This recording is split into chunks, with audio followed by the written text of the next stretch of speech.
Hi friends, ಎಲ್ಲರಿಗೂ ಕುಟುಂಬ ವ್ಲಾಗ್ಸ್‌ಗೆ ಸ್ವಾಗತ. ಆಸೆ ಸೀರಿಯಲ್‌ನಲ್ಲಿ ಮುಂದಿನ ಸಂಚಿಕೆಯಲ್ಲಿ ಏನೇನಾಗುತ್ತೆ ಅಂತ ಪೂರ್ತಿಯಾಗಿ ನೋಡ್ಕೊಂಡ್ ಬರೋಣ ಬನ್ನಿ. ಸಂಚಿಕೆಯ ಶುರುವಿನಲ್ಲಿ ಸೂರ್ಯ ದುಡ್ಡು ಎಣಿಸ್ತಾ ಕುತ್ಕೊಂಡಿರ್ಬೇಕಾದ್ರೆ ಮೀನಾ ಅಲ್ಲಿಗೆ ಬರ್ತಾಳೆ. "ರೀ, ಯಾವ್ದ್ರಿ ಇದು ದುಡ್ಡು?" ಅಂತ ಮೀನಾ ಕೇಳ್ಬೇಕಾದ್ರೆ, "ಏ, ಈ ತಿಂಗಳದು ಕಾರ್ ಡ್ಯೂ ಕಟ್ಬೇಕಿತ್ತಲ್ಲೇ, ಅದು ಕಣೆ" ಅಂತ ಸೂರ್ಯ ಹೇಳ್ತಾನೆ.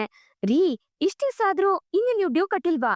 ಅಂತ ಮೀನಾ ಶಾಕಲ್ಲಿ ಕೇಳ್ಬೇಕಾದ್ರೆ, "ಅದೇಂಗ್ ಮೀನಮ್ಮ ಕಟ್ಟೋದು? ನೋಡು, ಮಂಜಿನ್ ಮದ್ವೆ ಮಾಡ್ತೀವಿ ಅಂತ ಹೇಳಿದೀವಿ. ಲಕ್ಕಿ ಊರಲ್ಲಿ ಮದ್ವೆ ಇಟ್ಕೊಂಡಿದೀವಿ. ನಮ್ ಮಂಜಿನ್ಗೂ ಮತ್ತೆ ತಾರಮ್ಮಂಗೂನು ಬಟ್ಟೆ ತರ್ಬೇಕು, ತಾಳಿ ತರ್ಬೇಕು, ಮದ್ವೆ ಖರ್ಚ್ಗೆಲ್ಲ ಬೇಕಲ್ವಾ?" ಅಂತ ಸೂರ್ಯ ಹೇಳ್ಬೇಕಾದ್ರೆ, "ಹೌದು ರೀ, ಅದನ್ನೆಲ್ಲ ಮಾಡ್ಲೇಬೇಕು.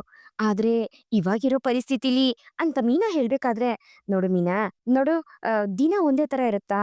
ನಮ್ಗ್ ಯಾವಾಗ್ಲೂ ಒಂದಲ್ಲ ಒಂದ್ ಕಷ್ಟ ಬರ್ತಾನೆ ಇರುತ್ತೆ. ಹಾಗಂತ ಆಗ್ಬೇಕಾಗಿರೋದನ್ನ ಹಾಗೆ ಬಿಡೋದಕ್ಕಾಗತ್ತಾ?" ಅಂತ ಸೂರ್ಯ ಹೇಳ್ತಾನೆ. "ರೀ, ನೀವ್ ಹೇಳೋದ್ ಅರ್ಥ ಆಯ್ತು. ಆದ್ರೆ ಈ ತಿಂಗ್ಳು ಡ್ಯೂ ಕಟ್ಟೋದ್ ಹೇಗೆ ಆಗಿದ್ರೆ?" ಅಂತ ಮೀನಾ ಕೇಳ್ಬೇಕಾದ್ರೆ, "ಆ ಇನ್ನೇನಮ್ಮ ಮಾಡೋದು? ನಮಗ್ ಬೇರೆ ದಾರಿ ಇನ್ನೇನಿದೆ ಹೇಳು? ಫೈನಾನ್ಷಿಯರ್ ಹತ್ರ ಹೋಗಿ 1 ತಿಂಗ್ಳು ಅಡ್ಜಸ್ಟ್ ಮಾಡ್ಕೊಳ್ಳಿ. ನೆಕ್ಸ್ಟ್ ತಿಂಗ್ಳಿಂದ ಕಟ್ತೀವಿ ಅಂತ ಹೇಳ್ತೀನಮ್ಮ." ಅಂತ ಸೂರ್ಯ ಹೇಳ್ತಾನೆ. "ಸಾರಿ ರೀ, ನಮ್ ಫ್ಯಾಮಿಲಿಯಿಂದ ಇವಾಗ ನೀವು ಇಷ್ಟೆಲ್ಲಾ ಕಷ್ಟ ಪಡ್ಬೇಕಾಯ್ತು." ಅಂತ ಮೀನಾ ಹೇಳ್ಬೇಕಾದ್ರೆ, "ಏಯ್! ಏನ್ ಮೀನಾ, ಏನ್ ಮಾತಾಡ್ತಾ ಇದೀಯಾ? ಏನು ನಿಮ್ ಫ್ಯಾಮಿಲಿ, ನಮ್ ಫ್ಯಾಮಿಲಿ ಅಂತ ಬೇರೆ ಬೇರೆ ಮಾಡಿ ಮಾತಾಡ್ತಾ ಇದ್ಯಾ? ಏನ್ ಸಮಾಚಾರ? ಓಹೋಹೋ! ನೋಡು, ಸರಿ ಇರೋದಿಲ್ಲ ಆಮೇಲೆ." "ಅಲ್ಲ ಕಣೆ, ನೀನ್ ಹಿಂಗೆಲ್ಲ ಮಾತಾಡಿದ್ರೆ ನಂಗ್ ನೋವಾಗುತ್ತೆ ಅಂತ ನಿಂಗ್ ಅನ್ಸೋದಿಲ್ವಾ? ನಾನ್ ಯಾವತ್ತಾದ್ರೂ ನಿಮ್ ಮನೆಯವ್ರ್ ಬೇರೆ, ನಮ್ ಮನೆಯವ್ರ್ ಬೇರೆ ಅಂತ ಯಾವತ್ತಾದ್ರೂ ನೋಡಿದೀನಾ?" ಅಂತ ಸೂರ್ಯ ಕೋಪ ಮಾಡ್ಕೊತಾನೆ. "ಅದು ಹಾಗಲ್ಲ ರೀ." ಅಂತ ಮೀನಾ ಹೇಳ್ಬೇಕಾದ್ರೆ, "ನೋಡು ಮೀನಾ, ನನಗೆ ಇದ್ರ ಬಗ್ಗೆ ಟೆನ್ಷನ್ ಇಲ್ಲ. ನೆಕ್ಸ್ಟ್ ತಿಂಗ್ಳು ಜೊತೆಗ್ ಸೇರ್ಸಿ ಕಟ್ಟಿದ್ರಾಯ್ತು. ನೀನೇನು ತಲೆ ಕೆಡ್ಸ್ಕೋಬೇಡ." ಅಂತ ಸೂರ್ಯ ಮೀನಿಂಗ್ ಹೇಳಿ ಒಂದ್ ಬುಕ್ಕಲ್ಲಿ ಲೆಕ್ಕ ಬರೀತಿರ್ತಾನೆ. "ರೀ, ಇದೇನ್ರೀ ಇದು?" ಅಂತ ಮೀನಾ ಕೇಳ್ಬೇಕಾದ್ರೆ, "ನೋಡಮ್ಮ, ಈ ಬಟ್ಟೆಗೆ, ತಾಳಿಗೆ, ಮದ್ವೆಗೆ ಅಂತ ಒಟ್ಟು ಎಲ್ಲ ಸೇರಿ ಒಂದು 3 ಲಕ್ಷ ರೂಪಾಯಿ ಬೇಕಾಗತ್ತೆ. ಅದಿಕ್ಕೆ ಎಲ್ಲ ಕರೆಕ್ಟಾಗಿ ಲೆಕ್ಕ ಬರ್ಕೊಂಡ್ರೆ ಒಂದು ಐಡಿಯಾ ಸಿಗುತ್ತೆ." ಅಂತ ಸೂರ್ಯ ಹೇಳ್ತಾನೆ. "ರೀ, ಅಮ್ಮ 1 ಲಕ್ಷ ರೂಪಾಯಿ ಚೀಟಿ ಹಾಕಿದ್ದಾರೆ. ಆ ದುಡ್ಡನ್ನು ತಗೊಳೋಣ್ವಾ?" ಅಂತ ಮೀನಾ ಕೇಳ್ಬೇಕಾದ್ರೆ, "ಏಯ್! ಏನ್ ಮೀನಾ ನೀನು? ಸುಮ್ನೆ ಯಾಕ್ ಅತ್ತೆಗೆಲ್ಲ ಕಷ್ಟ ಕೊಟ್ಕೊಂಡು ಸುಮ್ನೆ ಇರಮ್ಮ." ಅಂತ ಸೂರ್ಯ ಹೇಳ್ತಾನೆ. "ಇಲ್ಲ ರೀ, ಅಮ್ಮನೇ ಇದ್ರ ಬಗ್ಗೆ ಹೇಳಿದ್ರು. ಮಂಜುನ್ ಮದ್ವೆ ಖರ್ಚಿಗೆ ಕೊಡ್ತೀನಿ ಅಂತ ಹೇಳಿದ್ರು ರೀ." ಅಂತ ಮೀನಾ ಹೇಳ್ದಾಗ, "ಸರಿ ಆಯ್ತಮ್ಮ, ನಮ್ಮತ್ರ ಒಂದ್ 50 ಇದೆ. ಅತ್ತೆ ಹತ್ರ 1 ಲಕ್ಷ ಇಸ್ಕೊಂಡ್ರೆ ಅಲ್ಲಿಗೆ 1.5 ಲಕ್ಷ ಆಗುತ್ತೆ. ಇನ್ನು ಉಳಿದಿದ್ದ ದುಡ್ಡಿಗೆ ಏನ್ ಮಾಡ್ಬೇಕು ಅನ್ನೋದ್ರ ಬಗ್ಗೆ ಯೋಚನೆ ಮಾಡ್ಬೇಕು ಕಣಮ್ಮ. ಮದ್ವೆ ಬೇರೆ ಹತ್ರ ಬರ್ತಾ ಇದೆ. ತಗೋ, ಈ ದುಡ್ಡನ್ನ ಒಳಗಡೆ ಎತ್ತಿಡು." ಅಂತ ಹೇಳ್ತಾ ಸೂರ್ಯ ಮೀನಿನ ಕೈಗೆ ದುಡ್ಡು ಕೊಟ್ಟು ಅಲ್ಲಿಂದ ಹೋಗ್ಬೇಕಾದ್ರೆ, ಆಗ ಅಲ್ಲಿಗೆ ಶ್ರುತಿ ಮತ್ತೆ ರವಿ ಇಬ್ರು ಬರ್ತಾರೆ. "ಏನು, ತುಂಬಾ ಡೀಪ್ ಆಗಿ ಡಿಸ್ಕಸ್ ಮಾಡ್ತಾ ಇದ್ದೀರಾ ಇಬ್ರು ಸೇರ್ಕೊಂಡು?" ಅಂತ ಶ್ರುತಿ ಕೇಳ್ಬೇಕಾದ್ರೆ, "ಹೌದು ಮೈಕು, ಆ ಮಂಜನ್ ಮದ್ವೆ ಬೇರೆ ಬರ್ತಾ ಇದೆಯಲ್ಲ, ಅದಕ್ಕೆ ಸ್ವಲ್ಪ ಬಜೆಟ್ ಎಲ್ಲ ಹಾಕೋತಾ ಇದೀವಿ." ಅಂತ ಸೂರ್ಯ ಹೇಳ್ತಾನೆ. ಆಗ ರವಿ ತನ್ನತ್ರ ಇರೋ ದುಡ್ಡನ್ನ ತಗೊಂಡು, "ಏ ಸೂರ್ಯ, ಈ ದುಡ್ಡನ್ನ ಇಟ್ಕೊಳೋ" ಅಂತ ಹೇಳ್ತಾನೆ. "ಏ ಲೇ ರವಿಗಾನ್, ಏನೋ ಇದೆಲ್ಲ?" ಅಂತ ಸೂರ್ಯ ಶಾಕಲ್ ಕೇಳ್ಬೇಕಾದ್ರೆ, "ಲೋ, ಇಟ್ಕೊಳೋ, ಇದ್ರಲ್ಲಿ 1 ಲಕ್ಷ ಇದೆ. ಮದ್ವೆ ಖರ್ಚಿಗೆ ಇಟ್ಕೋ." ಅಂತ ರವಿ ಹೇಳ್ತಾನೆ. "ಲೋ ಅಪ್ನೆ, ಇದೆಲ್ಲ ಯಾಕೋ, ನೀನೇ ಇಟ್ಕೊಳೋ." ಅಂತ ಸೂರ್ಯ ಹೇಳ್ತಾನೆ. "ಸೂರ್ಯ, ನೀನ್ ಈಗಾಗ್ಲೇ ತಿಂಗ್ಳು ತಿಂಗ್ಳು ಡ್ಯೂ ಬೇರೆ ಕಟ್ಬೇಕು. ಮನೆಗೆ ತುಂಬಾನೇ ಸಾಲ ಮಾಡಿದ್ಯಾ, ಅದಕ್ಕೆ ಹೇಳ್ತಾ ಇರೋದು. ಈ ದುಡ್ಡನ್ನ ಇಟ್ಕೊಳೋ." ಅಂತ ರವಿ ಹೇಳ್ತಾನೆ. "ಲೋ ರವಿಗಾನ್, ಇದೆಲ್ಲ ಅಭ್ಯಾಸ ಆಗ್ಬಿಟ್ಟಿದೆ ಕಣೋ ನನ್ಗೆ. ನಾನ್ ನೋಡ್ಕೋತೀನಿ ಬಿಡೋ. ನಿಮ್ಗೂ ರೆಸ್ಟೋರೆಂಟ್ ಅಲ್ಲಿ ತುಂಬಾ ಖರ್ಚಿರುತ್ತೆ. ಇದನ್ನ ನೀವೇ ಇಟ್ಕೊಳ್ಳಿ." ಅಂತ ಸೂರ್ಯ ಹೇಳ್ತಾನೆ. "ಇಲ್ಲ ಸೂರ್ಯ ಅವ್ರೆ, ನೀವೀಗಾಗ್ಲೇ ಈ ಮನೆಗೋಸ್ಕರ ತುಂಬಾನೇ ಮಾಡಿದೀರಾ. ಮಂಜಿನ್ ಮದ್ವೆಗೆ ಖಂಡಿತ ದುಡ್ಡು ಬೇಕು ಅಂತ ನನಗ್ ಚೆನ್ನಾಗ್ ಗೊತ್ತಿದೆ. ಅದಿಕ್ಕೆ ನಮ್ಮಿಂದ ಸಾಧ್ಯವಾದದನ್ನ ನಾವು ಅರೇಂಜ್ ಮಾಡ್ಕೊಡ್ತಾ ಇದೀವಿ. ಪ್ಲೀಸ್ ತಗೊಳ್ಳಿ." ಅಂತ ಶ್ರುತಿನೂ ಕೇಳ್ಕೊತಾಳೆ. "ಪರವಾಗಿಲ್ಲ ಶ್ರುತಿ, ನಾವ್ ನೋಡ್ಕೋತೀವಿ." ಅಂತ ಮೀನಾ ಹೇಳ್ಬೇಕಾದ್ರೆ, "ಮೀನಮ್ಮರಿ, ನೀವ್ ಯಾವಾಗ್ಲೂ ನನ್ನನ್ನ ಸಿಸ್ಟರ್ ಅಂತ ಹೇಳ್ತೀರಾ. ಹಾಗಿದ್ಮೇಲೆ ನನ್ ತಮ್ಮನ್ ಮದ್ವೆಗೆ ನಾನ್ ದುಡ್ಡು ಕೊಡ್ಬಾರ್ದಾ? ತಗೋ ಮೀನಮ್ಮರಿ." ಅಂತ ಶ್ರುತಿ ತುಂಬಾನೇ ಫೋರ್ಸ್ ಮಾಡ್ತಾಳೆ. ಆಗ ಸೂರ್ಯ ತಗೋ ಅಂತ ಮೀನನ್ಗೆ ಹೇಳ್ದಾಗ, ಮೀನಾ ಆ ದುಡ್ಡನ್ನ ತಗೋತಾಳೆ. "ತುಂಬಾ ಥ್ಯಾಂಕ್ಸ್ ಶ್ರುತಿ. ಉಳ್ದಿದ್ ದುಡ್ಡ್‌ಗೆ ಏನ್ ಮಾಡೋದು ಅಂತ ನಾವು ಯೋಚನೆ ಮಾಡ್ತಿದ್ವಿ. ತುಂಬಾ ಥ್ಯಾಂಕ್ಸ್ ರವಿ." ಅಂತ ಮೀನಾ ಹೇಳ್ತಾಳೆ. ಅದ್ಕೆ ಇದ್ರಲ್ಲೇನಿದೆ, ಪ್ರತಿ ತಿಂಗ್ಳು ಸೂರ್ಯನೇ ಎಲ್ಲಾ ಖರ್ಚನ್ನು ನೋಡ್ಕೋತಾನೆ. ಮನೋಜ್‌ನಿಂದ ಇವಾಗ ಅವನು ಸಾಲಗಾರ ಆಗ್ಬಿಟ್ಟಿದಾನೆ. ಲೋ ಸೂರ್ಯ, ಇನ್ಮೇಲೆ ತಿಂಗ್ಳು ತಿಂಗ್ಳು ಡ್ಯೂ ಕಟ್ಟೋದಿಕ್ಕೆ ನನ್ನಿಂದ ಎಷ್ಟು ದುಡ್ಡಾಗುತ್ತೋ ಅದನ್ನ ನಾನು ಕೊಡ್ತೀನಿ ಕಣೋ. ಅಂತ ರವಿ ಕೇಳ್ಕೊತಾನೆ. "ಲೇ ರವಿಗಾನ್, ಅದೆಲ್ಲ ಏನು ಬೇಡ ಕಣೋ. ಈ ಮನೋಜ್‌ನಿಂದ ನಾನಿವತ್ತು ಸಾಲಗಾರ ಆಗಿದ್ದೀನಿ. ಆದ್ರೆ ನಾನು ಅವನಿಗೋಸ್ಕರ ಇದನ್ನೆಲ್ಲ ಮಾಡ್ತಿಲ್ಲ ಕಣೋ. ನಾನು ಅಪ್ಪಯ್ಯಂಗೋಸ್ಕರ ಮಾಡ್ತಾ ಇರೋದು. ನೋಡು, ನೀವಿದ್ರಲ್ಲಿ ಸಿಕ್ಕಾಕೋಬೇಡಿ. ನೀವಿಬ್ರು ಬಿಸ್ನೆಸ್ ಅಲ್ಲಿ ತುಂಬಾ ಚೆನ್ನಾಗಿ ಮುಂದಕ್ ಬರ್ಬೇಕು. ಇದೆಲ್ಲ ನನ್ನಿಗೆ ಉಳ್ಕೊಳ್ಳಿ." ಅಂತ ಸೂರ್ಯ ಹೇಳ್ತಾನೆ. "ಇಲ್ಲ ಸೂರ್ಯ ಅವ್ರೆ, ನಾವು ಆಲ್ರೆಡಿ ಇದ್ರ ಬಗ್ಗೆ ಮಾತಾಡಿ ಡಿಸೈಡ್ ಮಾಡಿದೀವಿ. ನೋಡಿ, ತಿಂಗ್ಳು ತಿಂಗ್ಳು ಡ್ಯೂ ಕಟ್ಟೋದಕ್ಕೆ ನಾವ್ ಎಷ್ಟಾಗುತ್ತೋ ಅಷ್ಟು ದುಡ್ಡನ್ನ ಕೊಟ್ಟೇ ಕೊಡ್ತೀವಿ. ನೀವ್ ಬೇಡ ಅಂತ ಹೇಳ್ಬಾರ್ದು." ಅಂತ ಶ್ರುತಿ ಹೇಳ್ಬೇಕಾದ್ರೆ, "ಸೂರ್ಯ, ನೀನೊಬ್ನೇ ಕಷ್ಟಪಡೋ ಅವಶ್ಯಕತೆ ಇಲ್ಲ ಕಣೋ. ನಿನ್ ತಮ್ಮನಾಗಿ ನಾನ್ ನಿನ್ ಜೊತೆ ಇರ್ತೀನಿ ಅಂತ ರವಿ ಹೇಳ್ತಾನೆ. ಅದನ್ನ ಕೇಳಿ ಸೂರ್ಯನ್ಗೆ ಕಣ್ಣಲ್ಲಿ ನೀರ್ ಬರೋದಕ್ಕೆ ಶುರು ಆಗತ್ತೆ. ಹಾಗೆ ಅವನನ್ನ ತಬ್ಕೊಂಡು ಸೂರ್ಯ ಸಮಾಧಾನ ಮಾಡ್ಕೊತಿರ್ತಾನೆ. ಆ ಪೆಂಗಿನಂತ ಅಣ್ಣ ಇರ್ಬೇಕಾಗಿರೋ ಜಾಗದಲ್ಲಿ ತಮ್ಮನಂತ ನಿನ್ನ ಆ ದೇವ್ರು ನನ್ ಕೊಟ್ಬಿಟ್ಟಿದ್ ಅನ್ಕೊಣೋ. ಇಷ್ಟು ಸಾಕು ಕಣೋ ರವಿಗಾನ್. ಎಷ್ಟೇ ಸಮಸ್ಯೆ ಬಂದ್ರು ಅದನ್ನೆಲ್ಲ ಮೀರಿ ಮುನ್ನುಗ್ತೀನಿ ಅಂತ ಹೇಳ್ಕೊಂಡು ಸೂರ್ಯ ನಗ್ತಿರ್ತಾನೆ. ಹಾಗೆ ಮಂಜನ್ ಮದ್ವೆಗೆ ಅಂತ ಸಪರೇಟ್ ಆಗಿ ನೀನ್ ಯಾವ ಗಿಫ್ಟನ್ನು ತರಬಾರ್ದು ಅಂತ ಸೂರ್ಯ ಹೇಳ್ದಾಗ, ಸೂರ್ಯ ಅದ್ ಹೇಗೋ ಆಗುತ್ತೆ ಅಂತ ರವಿ ಕೇಳ್ತಾನೆ. ನೋಡೋ, ಈಗಾಗ್ಲೇ ಮದ್ವೆಗೆ ನೀನು 1 ಲಕ್ಷ ರೂಪಾಯಿ ಕೊಟ್ಟಿದ್ಯಾ, ಇದೇ ಸಾಕು ಅಂತ ಸೂರ್ಯ ಹೇಳ್ಬೇಕಾದ್ರೆ, ಹೌದು ರವಿ, ನೀವು ಮದ್ವೆ ಬಂದ್ರೆ ಅಷ್ಟು ಸಾಕು ಅಂತ ಮೀನಾ ಹೇಳ್ತಾಳೆ. ನಾನು ಈಗಾಗ್ಲೇ ನನ್ ಸ್ಟಾಫ್ ಹತ್ರ ಹೇಳಿದೀನಿ, ಅವರೇ ಎಲ್ಲಾ ನೋಡ್ಕೋತಾರಂತೆ. ಸೊ ನಾವಂತೂ ಮದ್ವೆಗ್ ಬರ್ತೀವಪ್ಪ ಅಂತ ಶ್ರುತಿ ಹೇಳ್ತಿರ್ತಾಳೆ. ಸರಿ, ನಮ್ಗೆ ನಿದ್ದೆ ಬರ್ತಾ ಇದೆ, ಗುಡ್ ನೈಟ್ ಅಂತ ಹೇಳಿ ಅವರಿಬ್ರು ರೂಮ್ ಇಂದ ಆಚೆಗೆ ಹೋಗ್ತಾರೆ. ಈ ಕಡೆ ಲಕ್ಕಿ ಅಜ್ಜಿ ಊರಲ್ಲಿ ಮದ್ವೆಗೆ ಎಲ್ಲಾ ರೀತಿನೂ ತಯಾರಿ ನಡೆಸ್ಕೊಂಡಿರ್ತಾರೆ. ಡೆಕೋರೇಷನ್ ಇಂದ ಹಿಡಿದು ಹೋಗೋ ಬರೋರ್ನೆಲ್ಲ ಲಕ್ಕಿ ಅಜ್ಜಿ ತುಂಬಾನೇ ಚೆನ್ನಾಗಿ ಮೇಂಟೈನ್ ಮಾಡ್ತಿರ್ತಾರೆ. ಅವ್ರ ಜೊತೆಗೇನೆ ಕುಸುಮ ಅವರು ಮತ್ತೆ ಕನಕ ಇಬ್ರು ಸೇರ್ಕೊಂಡು ಇದ್ರ ವ್ಯವಸ್ಥೆನೆಲ್ಲ ನೋಡ್ಕೊತಿರ್ತಾರೆ. ಅಷ್ಟ್ರಲ್ಲಿ ಮನೆಯವರೆಲ್ಲರೂ ಅಲ್ಗ್ ಹೋಗ್ತಾರೆ. ಶ್ರುತಿ ಅಂತೂ ಅರೇಂಜ್ಮೆಂಟ್ ನೋಡಿ ತುಂಬಾನೇ ಖುಷಿ ಪಡ್ತಿರ್ತಾಳೆ. ಹಾಗೆ ತನ್ನ ಮೊಬೈಲ್ ಅಲ್ಲಿ ಎಲ್ಲಾ ವಿಡಿಯೋ ರೆಕಾರ್ಡ್ ಮಾಡ್ಕೊತಿರ್ತಾಳೆ. ಹಾಗೆ ಲಕ್ಕಿ ಅಜ್ಜಿ ಏನೇನ್ ಶಾಸ್ತ್ರಕ್ಕೆ ಬೇಕೋ ಅದನ್ನೆಲ್ಲ ತಾವೇ ಮುಂದೆ ನಿಂತು ಮೀನಿನ ಕೈಯಿಂದ ಮಾಡಿಸ್ತಿರ್ತಾರೆ. ಅಷ್ಟರಲ್ಲಿ ಶಾಂತಿ, ಕಸ್ತೂರಿ ಅವರು ಮತ್ತೆ ರಂಗನಾಥ್ 3 ಜನ ಅಲ್ಲಿಗೆ ಬರ್ತಾರೆ. ರಂಗನಾಥ್ ಅವರು ಲಕ್ಕಿ ಅಜ್ಜಿನ ನೋಡ್ತಿದ್ದಂಗೆ ಅಮ್ಮ ಅಂತ ಹೋಗಿ ಅವ್ರ ಕಾಲಿಗೆ ಬಿದ್ದು ಆಶೀರ್ವಾದ ತಗೋತಾರೆ. ಲೋ ರಂಗ, ಹೇಗೋ ಇದ್ಯಾ? ಇತ್ತೀಚೆಗೆ ನೀನ್ ಬರೋದನ್ನೇ ಕಮ್ಮಿ ಮಾಡ್ಬಿಟ್ಟಿದ್ಯಾ ಕಣೋ ಅಂತ ಲಕ್ಕಿ ಅಜ್ಜಿ ಹೇಳ್ಬೇಕಾದ್ರೆ, ಏನಮ್ಮ ಮಾಡೋದು, ಬರೋಣ ಅಂತ ಅನ್ಕೊಳ್ಳೋಷ್ಟ್ರಲ್ಲಿ ಏನಾದ್ರೂ ಒಂದ್ ಸಮಸ್ಯೆ ಬರ್ತಾನೆ ಇರುತ್ತೆ ಅಂತ ರಂಗನಾಥ್ ಅವ್ರು ಹೇಳ್ತಾರೆ. ಏನೇ ಶಾಂತಿ, ಹೆಂಗೆ ಇದ್ಯಾ ಅಂತ ಲಕ್ಕಿ ಅಜ್ಜಿ ಕೇಳ್ಬೇಕಾದ್ರೆ, ಹ್ಞೂ ಅತ್ತೆ, ನಾನ್ ಚೆನ್ನಾಗಿದ್ದೀನಿ, ನೀವ್ ಚೆನ್ನಾಗಿದ್ದೀರಾ ಅಂತ ಶಾಂತಿ ಕೇಳ್ತಾಳೆ. ಪರವಾಗಿಲ್ವೇ, ನೀನು ಮದ್ವೆಗ್ ಬಂದ್ಬಿಟ್ಟಿದ್ಯಾ, ನಿಜವಾಗ್ಲೂ ಆಶ್ಚರ್ಯ ಆಗ್ತಿದೆ ಕಣೆ ಅಂತ ಲಕ್ಕಿ ಅಜ್ಜಿ ಹೇಳ್ಬೇಕಾದ್ರೆ, ಏ ಏನತ್ತೆ ಹಿಂಗ್ ಹೇಳ್ಬಿಟ್ರಿ, ನಾನೇನ್ ಹೊಸ್ದಾಗಿ ಇಲ್ಲಿಗ್ ಬರ್ತಾ ಇದೀನ, ಅದು ಅಲ್ದೆ ತಾರಾ ಒಂದ್ ರೀತಿ ನನ್ಗೆ ಮಗಳ ತರ, ಅವಳ ಮದ್ವೆಗೆ ನಾನ್ ಬರ್ದೇ ಇರ್ತೀನ ಅಂತ ಶಾಂತಿ ಹೇಳ್ತಾಳೆ.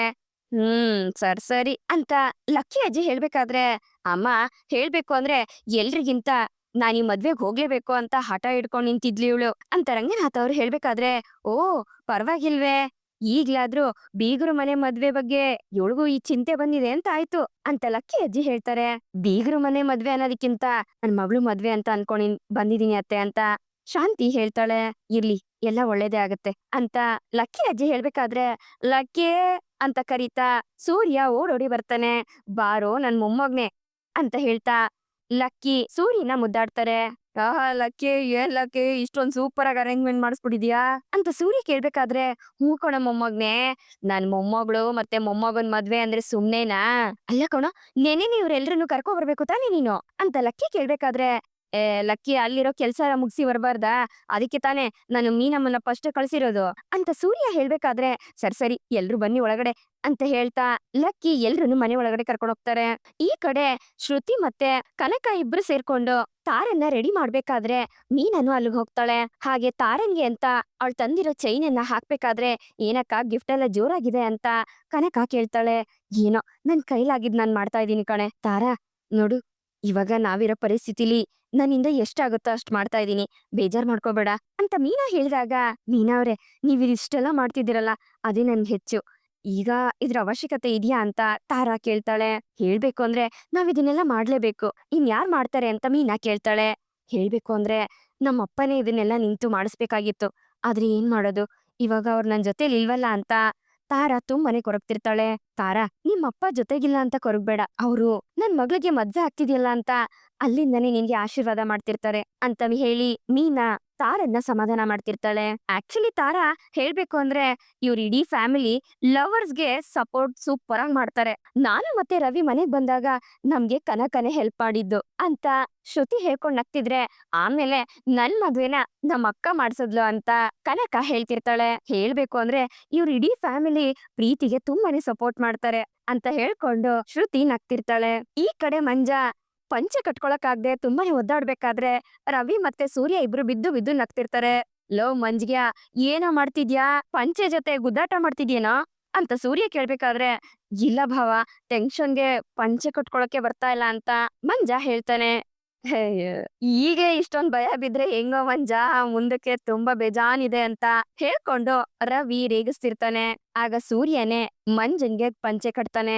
ಲೋ ಮಂಜಾ, ನೀನ್ ಅನ್ಕೊಂಡಂಗೆ ಮದ್ವೆ ಆಗ್ತಾ ಇದೆ, ನಿನ್ ಖುಷಿ ಅಲ್ವೇನೋ ಅಂತ ಸೂರ್ಯ ಕೇಳಿದಾಗ, ಇಲ್ಲ ಬಾಬಾ ಸ್ವಲ್ಪ ಭಯ ಆಗ್ತಿದೆ ಅಂತ ಮಂಜ ಹೇಳ್ತಾನೆ. ಭಯನಾ? ಯಾಕೋ ಅಂತ ಸೂರ್ಯ ಕೇಳ್ಬೇಕಾದ್ರೆ, ಹಾಗಲ್ಲ ಬಾಬಾ, ಆ ವಿಶಾಲಾಕ್ಷಿ ಯಾವಾಗ ಏನ್ ಮಾಡ್ತಾಳೋ ಅನ್ನೋ ಭಯ ಅಷ್ಟೇನೆ ಅಂತ ಮಂಜ ಹೇಳ್ಬೇಕಾದ್ರೆ, ಲೋ ಮಂಜ, ಅದ್ರ ಬಗ್ಗೆ ಎಲ್ಲ ತಲೆ ಕೆಡಿಸ್ಕೊಬಿಡ್ವು. ಅದೇನಾಗುತ್ತೋ ಅದನ್ನ ನಾನ್ ನೋಡ್ಕೊಂತೀನಿ. ಹೇಳ್ಬೇಕು ಅಂದ್ರೆ ಇಲ್ಲಿ ಮದ್ವೆ ನಡೀತದೆ ಅಂತ ಅವ್ರಿಗೆ ಗೊತ್ತೇ ಇಲ್ಲ. ಅಕಸ್ಮಾತ್ ಅವ್ರಿಗೆ ಗೊತ್ತಾದ್ರೂ ಏನು ಮಾಡ್ಕೊಳಕ್ಕಾಗಲ್ಲ. ಅದಕ್ಕೆ ಕಣೋ, ನೀನ್ ಖುಷಿಯಾಗಿರು ಸರಿನಾ ಅಂತ ಸೂರ್ಯ ಹೇಳ್ಬೇಕಾದ್ರೆ, ಸರಿ ಬಾವಾ ಅಂತ ಹೇಳ್ತಾ ಮಂಜ ನಗ್ತಿರ್ತಾನೆ. ಈ ಕಡೆ ಹೆಣ್ಮಕ್ಳೆಲ್ಲ ಗ್ಯಾಂಗ್ ಸೇರ್ಕೊಂಡು ಮಾತಾಡ್ಕೊಂಡು ಬಿದ್ದು ಬಿದ್ದು ನಗ್ಬೇಕಾದ್ರೆ ಶಾಂತಿ ಮತ್ತೆ ಕಸ್ತೂರಿ ಇಬ್ರು ಆಚೆಯಿಂದಾನೇ ನೋಡ್ತಿರ್ತಾರೆ. ಹಾಗೆ ಇಬ್ರು ಆಚೆ ಕಡೆ ಬಂದು ಮಾತಾಡ್ಬೇಕಾದ್ರೆ, ಈ ಶಾಂತಿ, ತಾರನ್ನ ಇದುವರೆಗೂ ಮಾಡರ್ನ್ ಡ್ರೆಸ್ ಅಲ್ಲಿ ನೋಡಿದ್ದೆ ಕಣೆ, ಸೀರೆಲಿ ಎಷ್ಟು ಲಕ್ಷಣವಾಗಿ ಕಾಣಿಸ್ತಾ ಇದ್ದಾಳೆ, ಹುಡ್ಗಿ ತುಂಬಾ ಒಳ್ಳೆಯವಳಲ್ವೇನೆ ಅಂತ ಕಸ್ತೂರಿ ಅವರು ಹೇಳ್ಬೇಕಾದ್ರೆ, ಹೌದು ಕಣೆ, ಮಹಾಲಕ್ಷ್ಮಿ ತರ ಕಾಣಿಸ್ತಿದ್ದಾಳೆ, ತುಂಬಾ ಒಳ್ಳೆ ಹುಡ್ಗಿ ಅವಳು ಅಂತ ಶಾಂತಿ ಹೇಳ್ಬೇಕಾದ್ರೆ, ಆದ್ರೂ ವಿಶಾಲಾಕ್ಷಿಗೆ ಇಂಥ ಮಗಳಿದಾಳೆ ಅಂತಂದ್ರೆ ನನ್ನಿಂದ ನಂಬೋದಕ್ಕೆ ಆಗ್ತಿಲ್ಲ ಕಣೆ. ಆದ್ರೂ ಪಾಪ ಕಣೆ ಹುಡ್ಗಿ, ಅಪ್ಪನಂತೂ ಕಳ್ಕೊಂಡ್ಲು.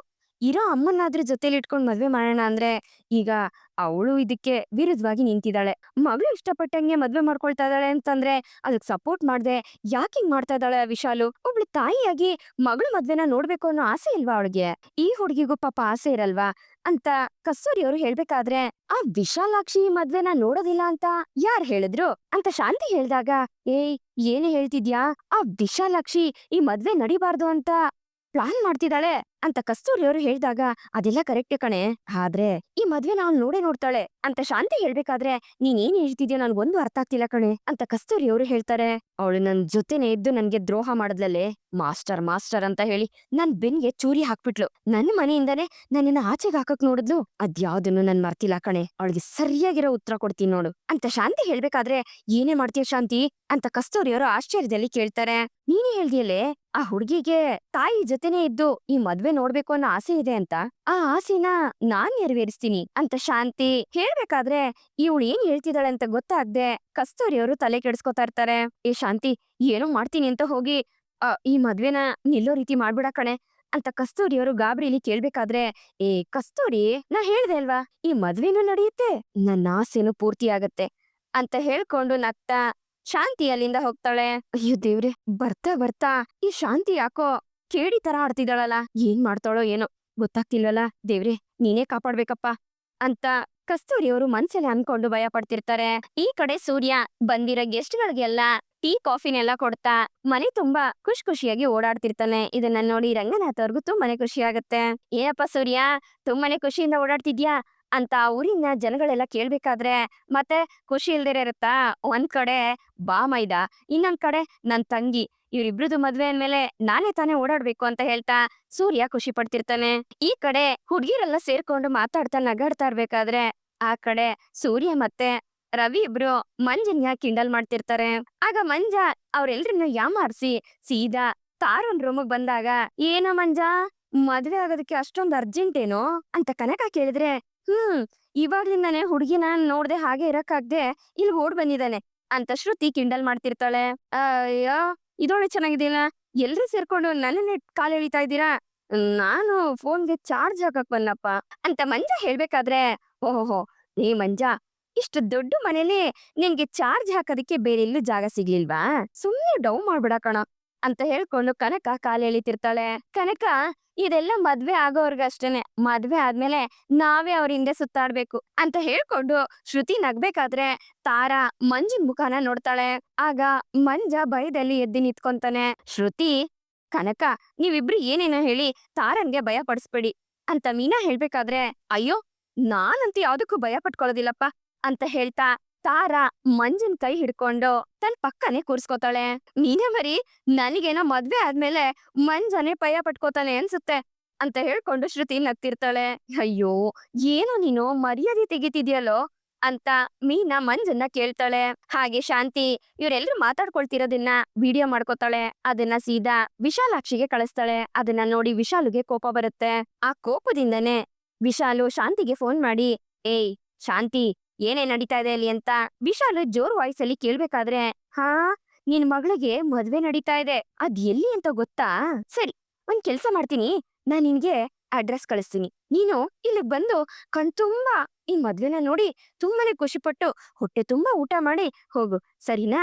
ಅಂತ ಹೇಳ್ತಾ ಶಾಂತಿ ಕಾಲ್ ಕಟ್ ಮಾಡ್ತಾಳೆ. ಹಾಗೆ ವಿಶಾಲು ಕೋಪದಿಂದ ತನ್ ಚೇಲಗಳಿಗೆ ಕಾರ್ ತೆಗಿಯೋದಿಕ್ಕೆ ಹೇಳ್ತಾಳೆ. ತನ್ ಪ್ಲಾನ್ ಸಕ್ಸಸ್ ಆಗ್ತಿದೆ ಅನ್ನೋ ಖುಷಿಲಿ ಶಾಂತಿ ಮೆರಿತಿರ್ತಾಳೆ.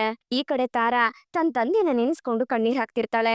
ಹಾಗೆ ನನ್ ಜೀವನದಲ್ಲಿ ನನ್ ತಂದೆನ್ ಬಿಟ್ರೆ ನನ್ಗಿನ್ಯಾರೂ ಇಲ್ಲ, ನಾನ್ ಯಾವತ್ತೂ ನನ್ನ ಅಮ್ಮನ್ನ ಹೆಚ್ಚಾಗಿ ನೋಡೇ ಇಲ್ಲ ಅಂತ ಹೇಳ್ಕೊಂಡು ತಾರಾ ಅಳ್ಬೇಕಾದ್ರೆ ಸೂರ್ಯ ಮೀನಾ ಇಬ್ರು ತಾರನ್ನ ಸಮಾಧಾನ ಮಾಡ್ತಿರ್ತಾರೆ. ಹಾಗೆ ರಂಗನಾಥ್ ಮತ್ತೆ ಶಾಂತಿ ಅಲ್ಲಿಗ್ ಬಂದು, ಯಾಕಮ್ಮ ಕಣ್ಣೀರ್ ಹಾಕ್ತೀಯಾ? ನಮ್ಮನ್ನೇ ನಿಮ್ಮ ಅಪ್ಪ ಅಮ್ಮ ಅಂತ ಅನ್ಕೋ ಅಂತ ರಂಗನಾಥ್ ಅವ್ರು ಹೇಳಿದಾಗ ಅದನ್ನ ಕೇಳಿ ತಾರನ್ಗೆ ಖುಷಿಯಾಗಿ ಅಪ್ಪ ಅಂತ ಹೇಳ್ತಾ ರಂಗನಾಥ್ ಅವ್ರನ್ನ ತಪ್ಕೋತಾಳೆ. ಈ ಕಡೆ ಊರವರೆಲ್ಲ ತಾವೇ ನಿಂತು ಮದ್ವೆಗೆ ಅಡಿಗೆ ತಯಾರಿನ ಮಾಡ್ತಿರ್ತಾರೆ. ಇದನ್ನ ನೋಡಿ ಸೂರ್ಯ ಮೀನಿಂಗೆ ತುಂಬಾನೇ ಖುಷಿ ಆಗುತ್ತೆ.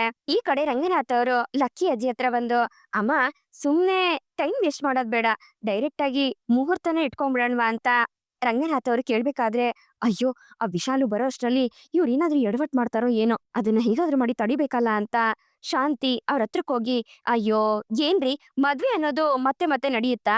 ಜೀವನದಲ್ಲಿ ಒಂದೇ ಸಲಿ ತಾನೆ, ಅದನ್ನ ಸರಿಯಾದ ಶಾಸ್ತ್ರ ಸಂಪ್ರದಾಯ ಇಲ್ದೆ ಅದ್ ಹೆಂಗ್ ಮಾಡೋದ್ ಹೇಳಿ? ನೋಡಿ ಎಲ್ಲಾ ರೀತಿನೂ ನಮ್ ತಾರೆನ್ಗೆ ಎಲ್ಲಾ ಶಾಸ್ತ್ರಗಳು ನಡಿಬೇಕು ಅಂತ ಶಾಂತಿ ಹೇಳ್ತಾಳೆ. ಪರವಾಗಿಲ್ವೇ, ಇವಳಿಗೆ ಒಳ್ಳೆ ಮನ್ಸಿದೆ ಅಂತ ನನಗ್ ಗೊತ್ತೇ ಇರ್ಲಿಲ್ಲ ಕಣೋ ರಂಗ ಅಂತ ಹೇಳ್ಕೊಂಡು ಲಕ್ಕಿ ಅಜ್ಜಿ ನಗ್ತಿರ್ತಾರೆ. ಲೋ ರಂಗ, ನಿನ್ ಹೆಂಡತಿಗೆ ಸ್ವಲ್ಪನಾದ್ರೂ ಜವಾಬ್ದಾರಿ ಇದೆ ಕಣೋ, ಪರವಾಗಿಲ್ಲ, ಈಗ್ಲಾದ್ರೂ ಬುದ್ಧಿ ಬಂದಿದೆ ಅಂತ ಹೇಳ್ತಾ ಲಕ್ಕಿ ನಗ್ಬೇಕಾದ್ರೆ ಅದನ್ನ ಕೇಳಿ ಸೂರ್ಯನು ನಗ್ತಿರ್ತಾನೆ. ನಿಮ್ ಪಾಡಿಗೆ ನೀವು ಬೇಗ ಮದ್ವೆ ಮುಗಿಸ್ಬಿಟ್ರೆ ಆ ವಿಶಾಲು ಬಂದು ಇದನ್ನೆಲ್ಲ ನೋಡ್ಬೇಕಲ್ವಾ, ಅದಕ್ಕೇನೆ ನಾನ್ ಇದನ್ನೆಲ್ಲ ತಡಿತಾ ಇರೋದು ಅಂತ ಶಾಂತಿ ಮನ್ಸಲ್ಲಿ ಅನ್ಕೊಂಡು ಖುಷಿ ಪಡ್ತಿರ್ತಾಳೆ. ಹಾಗೆ ಮಂಜ ಮತ್ತೆ ತಾರನ್ಗೆ ಎಲ್ಲಾ ಶಾಸ್ತ್ರಗಳನ್ನ ಶುರು ಮಾಡ್ಕೊಂತಾರೆ. ಕಂಕಣ ಕಟ್ಟೋದ್ರಿಂದ ಹಿಡ್ದು ಬಾಸಿಂಗ ಕಟ್ಟೋದು ಎಲ್ಲದನ್ನು ಮುಗಿಸಿ ಇನ್ನೇನೋ ತಾಳಿ ಕಟ್ಟೋ ಮುಹೂರ್ತ ಕೂಡ ಬಂದ್ಬಿಡುತ್ತೆ. ಇಷ್ಟೊತ್ತಾದ್ರೆ ಈ ವಿಶಾಲು ಬರ್ಲೇ ಇಲ್ವಲ್ಲ ಅಂತ ಶಾಂತಿ ತುಂಬಾನೇ ತಲೆ ಕೆಡಿಸ್ಕೊತಾ ಇರ್ತಾಳೆ. ವಿಶಾಲು ಮನೆ ಒಳಗಡೆ ಕಾಲಿಡೋದಕ್ಕೂ ಮತ್ತೆ ಅಲ್ಲಿ ಮಂಜ ತಾರನ್ಗೆ ತಾಳಿ ಕಟ್ಟೋದಕ್ಕೂ ಒಂದೇ ಸಮಯ ಆಗಿರುತ್ತೆ. ಅದನ್ನ ನೋಡಿ ವಿಶಾಲು ಕೋಪ ಮಾಡ್ಕೊತಿರ್ತಾಳೆ. ವಿಶಾಲು ಬಂದು ಇದನ್ನೆಲ್ಲ ನೋಡ್ತಿದ್ದಾಳಲ್ಲ ಅಂತ ಶಾಂತಿ ತುಂಬಾನೇ ಖುಷಿ ಪಡ್ತಿರ್ತಾಳೆ.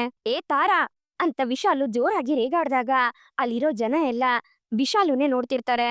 ಬಾ ವಿಶಾಲು, ಕರೆಕ್ಟ್ ಆಗಿ ಮಗಳು ಮದ್ವೆ ನೋಡೋದಕ್ಕೆ ಅಂತ ಬಂದ್ಬಿಟ್ಟಿದ್ಯಾ?